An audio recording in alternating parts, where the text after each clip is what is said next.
Manusia adalah makhluk yang selalu belajar untuk mengembangkan kebudayaan mereka. Mereka tidak hanya tinggal diam. Manusia bukanlah makhluk yang statis. Karena itu, dari waktu ke waktu, manusia selalu berusaha untuk belajar, meningkatkan kualitas hidup mereka. Manusia selalu belajar untuk bisa membuat kehidupan mereka terasa lebih nyaman, lebih baik dari sebelumnya. Kalau kita menilik Aganya Sutta misalnya, kita bisa melihat dengan jelas bahwa ketika pertama kali makhluk yang sekarang disebut sebagai manusia muncul di bumi ini, mereka adalah makhluk-makhluk yang tidak mengenal moralitas, tidak mengenal etika. Dengan kata lain,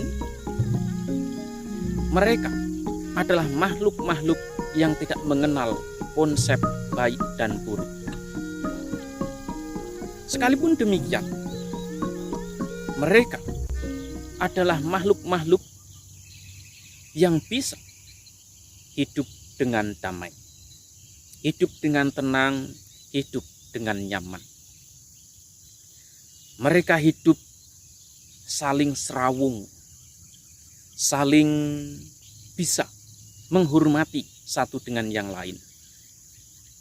Akan tetapi, karakter manusia itu selalu berevolusi, selalu berubah sesuai dengan kondisi. Nah, oleh karena itu beberapa manusia memiliki keserakahan di luar batas toleransi. Karena itu, kemudian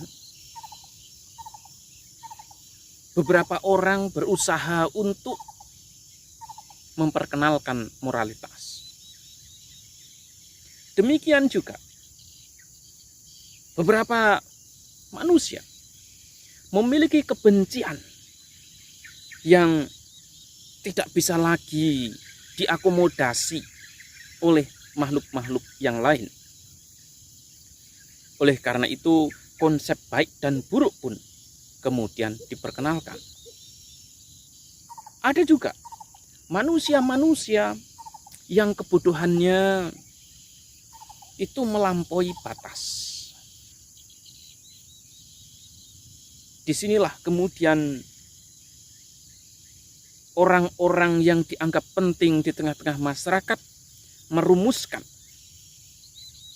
hal-hal yang dianggap baik dan buruk. Karena setiap orang saat itu bersepakat bahwa masyarakat itu harus diatur, masyarakat itu harus dikendalikan. Terciptalah undang-undang yang berlaku di tengah-tengah masyarakat yang saat itu atau lebih umum di India dikenal sebagai moralitas. Moralitas ada yang tertulis, ada yang tidak tertulis. Namun secara umum, moralitas yang sekarang ini juga kita kenal sebagai Pancasila Buddhis, demikian kita umumnya mengenal, itu dirumuskan oleh manusia di awal peradaban. Di awal ketika pertama kali manusia berusaha untuk membangun peradaban kehidupan manusia. Nah, oleh karena itu kita tidak bisa mengklaim sebenarnya Pancasila itu sebagai Pancasila Buddhis. Karena ini adalah undang-undang yang dirumuskan dan ditetapkan oleh masyarakat di awal terbentuknya kebudayaan, terbentuknya kehidupan manusia. Nah, ketika agama Buddha muncul di India pada abad ke-5 sebelum Masehi, saat itu budaya masyarakat sudah sangat kental, sudah sangat kuat. Moralitas terbentuk dengan begitu hebat. Nah, oleh karena itu, Sang Buddha menerima Pancasila ini, atau dengan kata lain mengadopsi Pancasila ini untuk juga diterapkan, diterima, dilaksanakan oleh masyarakat yang belajar kepada beliau. Oleh karena itu, 5 moralitas itu kita pegang, kita jalankan hingga hari ini. Karena Pancasila tujuannya itu adalah untuk memberikan sekat, untuk membedakan mana yang baik dan yang buruk. Pada dasarnya, ketika kita melanggar moralitas, muncullah ketidaknyamanan, muncullah penyesalan, muncullah rasa rendah diri. Nah, perasaan semacam ini disampaikan dengan tegas oleh Sang Buddha sebagaimana tercatat dalam Pancaka Nipata Pali yang ada dalam Anguttara Nikaya. Dengan sangat jelas Sang Buddha mengatakan bahwa melanggar moralitas, khususnya Pancasila, akan membuat kondisi batin kita menjadi lemah. Dipenuhi dengan penyesalan, dipenuhi dengan rasa rendah diri, dipenuhi dengan ketidaknyamanan. Hal ini bisa terjadi karena kita sudah berpegang bahwa melanggar moralitas itu adalah sesuatu yang buruk. Melanggar Pancasila itu adalah sesuatu yang tidak baik. Nah, oleh karena itulah, ketika pelanggaran terjadi, entah yang dilanggar itu sila pertama, sila kedua, sila ketiga, sila keempat, ataupun sila kelima, kesadaran kita, nurani kita, kemudian tidak bisa menerimanya. Kita protes pada diri kita sendiri, kita komplain pada diri kita sendiri, dan kemudian kita menyalahkan diri kita sendiri. Inilah yang kemudian secara umum kita katakan sebagai penderitaan.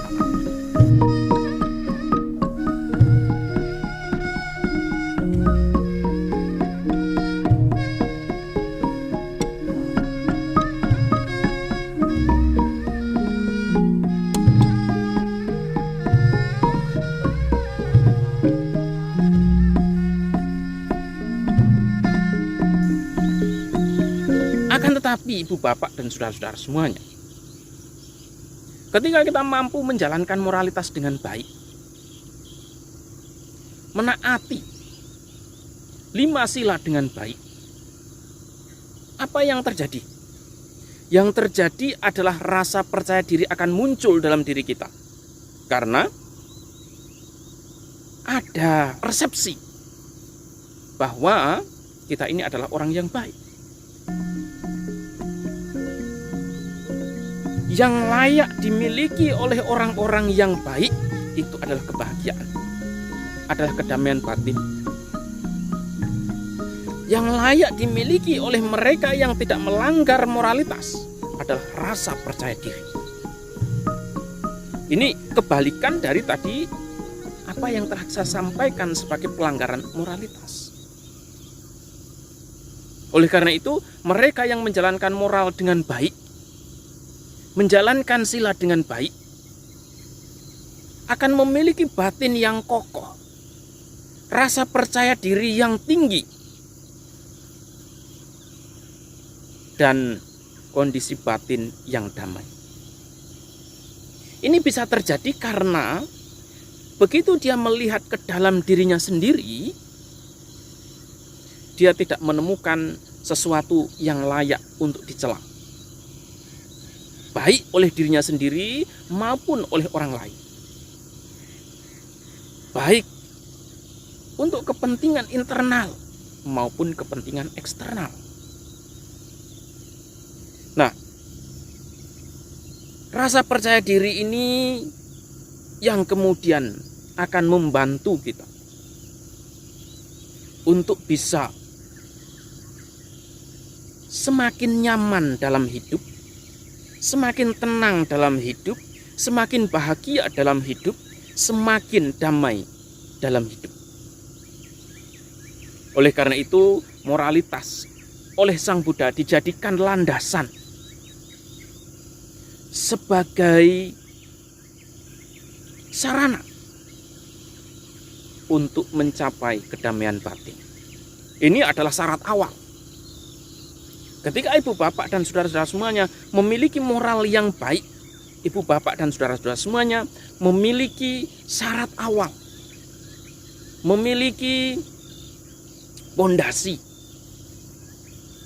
Nah, oleh karena itulah dalam Kutadanta Sutta Sang Buddha mengatakan, moralitas akan membersihkan kebijaksanaan, dan ketika kebijaksanaan itu terbersihkan, termurnikan, moralitas akan semakin murni. Ini memiliki keterkaitan yang sangat erat, yaitu moralitas membantu kebijaksanaan untuk menjadi murni, demikian juga kebijaksanaan akan membantu moralitas semakin terupgrade, semakin meningkat. Nah, karena itulah ketika kita ingin hidup bahagia, kita ingin hidup tenang, kita ingin hidup damai, kita ingin mencapai kebebasan batin, apa yang perlu dilakukan adalah membangun moralitas yang baik. Karena ini menjadi dasar, menjadi kunci pembuka agar kita semuanya bisa hidup dengan damai, hidup dengan tenang, hidup dengan nyaman, bebas dari penyesalan, bebas dari rasa ketidaknyamanan. Semoga ibu bapak dan saudara semuanya memiliki keinginan, tekad yang kuat untuk membangun moral yang baik demi kehidupan yang nyaman, kehidupan yang damai, dan juga pembebasan batin. Hanya saja perlu sekali lagi dipahami bahwa Pancasila yang sekarang ini kita jalankan itu adalah moralitas, aturan masyarakat yang diadopsi dan bukan ajaran murni Sang Buddha. Moralitas yang murni dalam ajaran Sang Buddha itu terletak dalam Silabbata Paramasa. Oleh karena itu memahami Silabbata Paramasa sangat penting juga. Ketika ibu bapak dan saudara semuanya tidak paham apa yang dimaksud dengan Silabbata Paramasa, ibu bapak dan saudara semuanya sesungguhnya tidak pernah mengenal apa itu moralitas yang diajarkan oleh Sang Buddha. Semoga ibu bapak dan saudara semuanya memiliki kedamaian batin, memiliki ketenangan, memiliki kebahagiaan. Semoga kehidupan yang kokoh, damai, dan batin yang terbebaskan dapat tercapai dalam kehidupan sekarang ini juga. Semoga semua makhluk hidup berbahagia.